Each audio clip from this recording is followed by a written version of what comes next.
तो हेलो दोस्तों, आप सभी लोगों का स्वागत है लेक्चर नंबर 2 में। इसमें हम पढ़ेंगे प्लांट सेल और एनिमल सेल के बारे में। इन दोनों में हम डिफरेंस देखेंगे और उसके बाद जो लेक्चर आएगा उसमें आगे की क्लासेस को कंटिन्यू करेंगे, जैसे कि सेल साइज क्या होता है, सेल शेप क्या होता है, प्रोकार्योटिक क्या होते हैं, यूकार्योटिक क्या होते हैं। और ऐसे ही अगर आपको ये वाले नोट्स चाहिए तो आप मेरे को कमेंट में बता सकते हैं, मैं आपको PDF फॉर्म में ये शेयर करवा दूँगा। तो चलो स्टार्ट करते हैं अपनी क्लास को। सबसे पहले पढ़ेंगे अपन प्लांट सेल और एनिमल सेल में डिफरेंस क्या होता है।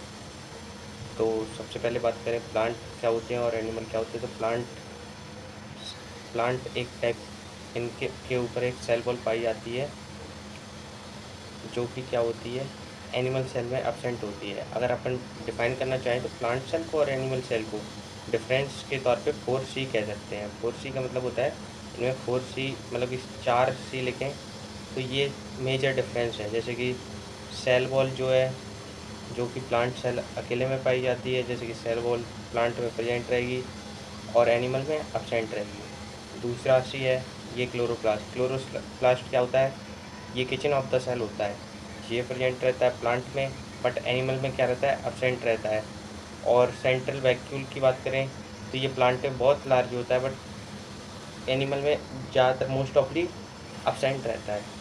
और सेंट्रियोल की बात करें तो ये बस एक एनिमल सेल के अंदर पाया जाता है और प्लांट सेल के अंदर नहीं पाया जाता। ये एक अच्छी बात बताऊँ सेंट्रियोल की, तो ये क्या है, मेम्ब्रेन नहीं होती इसके ऊपर, मतलब मेम्ब्रेन लेस होता है।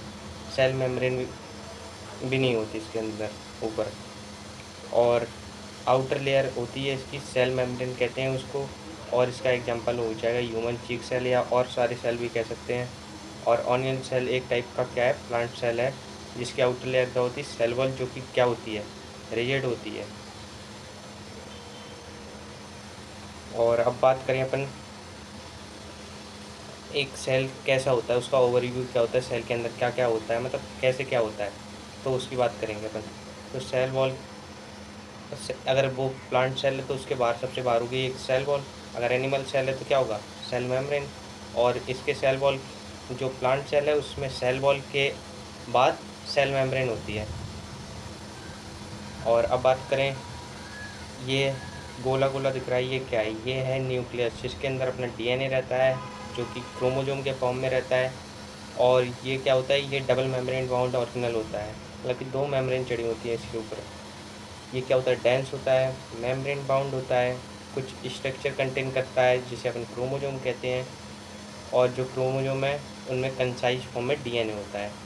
और साइटोप्लाज्म क्या है, साइटोप्लाज्म क्या होता है, इसके अंदर जो भी कुछ मटेरियल भरा हुआ है, ऐसे ऐसे कुछ जो भी है लिक्विड सेमी फ्लूइड, उसको साइटोप्लाज्म कहते हैं।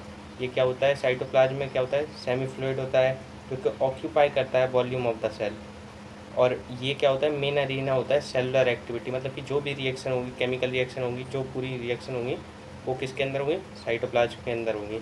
जिससे अपना सेल क्या होता है, लिविंग स्टेट में होता है। बट कैसे, और ये यूनिवर्सल है, मतलब कि हर किसी में पाया जाता है साइटोप्लाज्म। अब लिविंग स्टेट में कैसे हो सकता है, तो जैसे रेस्पिरेशन होता है तो रिएक्शन पड़ी होगी अपन ने C6H12O6 को, जब मतलब ग्लूकोज को जब भी ऑक्सीजन मिलता है तो वो क्या करता है, रिलीज करता है H2O, CO2 and energy release करता है, मतलब कि एनर्जी रिलीज होगी तो यहाँ से क्या मिलेगा अपन को, एनर्जी मिलेगी रिएक्शन से, इसीलिए अपन लिविंग स्टेट में रहते हैं। अब बात करते हैं राइबोसोम। राइबोसोम की बात करें तो ये 2 टाइप का होता है, एक होता है 70S और अनोदर होता है 80S। और जो राइबोसोम है ये एक मेम्ब्रेन बाउंड ऑर्गेनल है, जो कि यूनिवर्सल है, प्रोकार्योटिक और यूकार्योटिक दोनों में पाया जाता है। ये क्या होता है, साइटोप्लाज्म में भी पाया जा सकता है या associated of RER in mitochondria, मतलब कि एसोसिएटेड RER, मतलब कि ER एक ऑर्गेनल है, उसके ऊपर ये प्रेजेंट रहता है तो RER हो जाता है। अगर नहीं रहता तो स्मूथ एंडोप्लाज्मिक रेटिकुलम हो जाता है। माइटोकॉन्ड्रिया सबको पता है, power house of the cell. And chloroplast, food making kitchen house of the cell, जो कि खाना बनाता है प्लांट के अंदर, बस प्लांट के अंदर ही पाया जाता है। अब प्रोकार्योटिक की बात करें तो प्रो का मतलब होता है पुराने, पुराने टाइप के, जिनके अंदर क्या होती है, एक भी मेम्ब्रेन बाउंड ऑर्गेनल नहीं पाई जाती। और प्रोकार्योटिक में ये कैसे पाए जाते हैं, एसोसिएटेड विद सेल मेम्ब्रेन।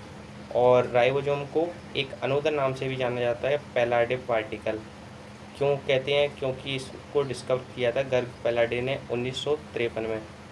और राइबोसोम जो होते हैं वो उनको प्रोटीन फैक्ट्री कहा जाता है, क्योंकि ये प्रोटीन बनाते हैं और ये भी प्रोटीन से बनते हैं।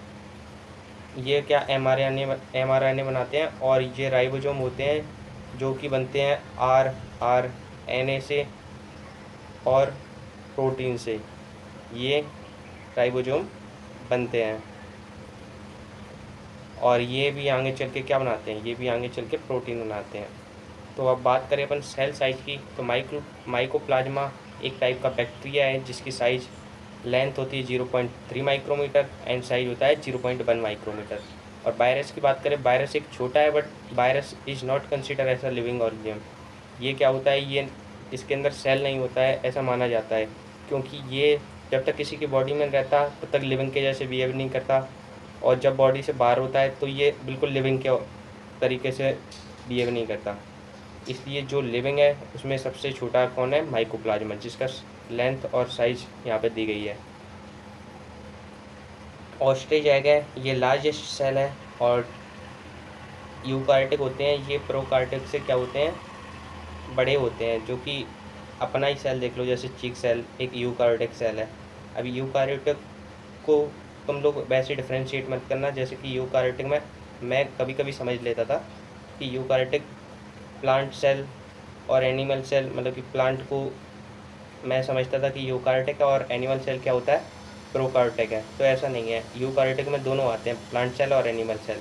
भले ही इसके अंदर सेल वॉल ना हो, प्लांट के अंदर तो है बट एनिमल के सेल के अंदर नहीं है, बट दोनों कंसीडर होते हैं यूकार्टिक में। क्योंकि यू का मतलब होता है ट्रू, और ट्रू के अंदर क्या, किस बेसिस पे कि उसके अंदर न्यूक्लियस है या नहीं। तो न्यूक्लियस होता है, मेम्ब्रेन बाउंड ऑर्गेनेल होते हैं, तो इसीलिए उसको क्या कंसीडर करते हैं? प्लांट और एनिमल दोनों आते हैं यूकार्टिक के अंदर, क्योंकि दोनों के अंदर ऑर्गेनेल पाए जाते हैं। अब सेल का साइज़ क्या होता है? जैसे कि सेल क्या होता है, उसका साइज है जो उसके फंक्शन पर डिपेंड करता है कि वो कैसा काम कर रहा है। जैसे कि उसका शेप वेरी कर सकता है, जैसे कि वो फंक्शन परफॉर्म करे। जैसे कि अपन बात करेंगे नर्व सेल की, तो ये नर्व सेल है, तो ये क्या होता है? लॉन्ग होता है, ब्रांच होता है। क्यों होता है? कि क्योंकि ये सिग्नल ट्रांसफ़र करता है। ये अगर गोल मटोल होगा तो कम जगह बहुत सारे लगेंगे, इसलिए ये क्या करेगा? ट्रांसफ़र करेगा। सिग्नल को ट्रांसफ़र करने के लिए ये जितना लंबा पाइप टाइप का होगा उतना अच्छे से सिग्नल ट्रांसफ़र कर पाएगा। तो सेल का साइज वेरी करता है फंक्शन के हिसाब से। और जो ये हैं रेड ब्लड सेल, जिनका शेप होता है राउंड एंड बाइकॉनकेव। और वाइट ब्लड सेल हैं, इनका साइज़ क्या होता है? अमीबॉइड की तरह। और नर्व सेल ये हैं, नर्व सेल कैसे होंगे? ब्रांच ये निकली हुई हैं ऐसे ऐसे टहनियों के जैसे, बिल्कुल पीछे भी, और लॉन्ग होती हैं, लंबे लंबे होते हैं। ये क्या है? ट्रैकेड सेल है, ये क्या होता है? इलोंगेटेड या लॉन्ग होता है।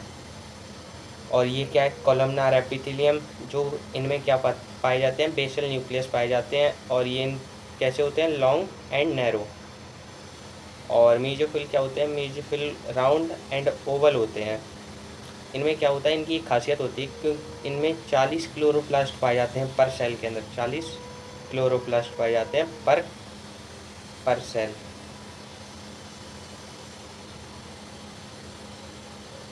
अब अगली वीडियो में हम बात करेंगे प्रोकार्टिक सेल क्या होते हैं, फिर यूकार्टिक, और धीरे धीरे मतलब चैप्टर को फिनिश करेंगे।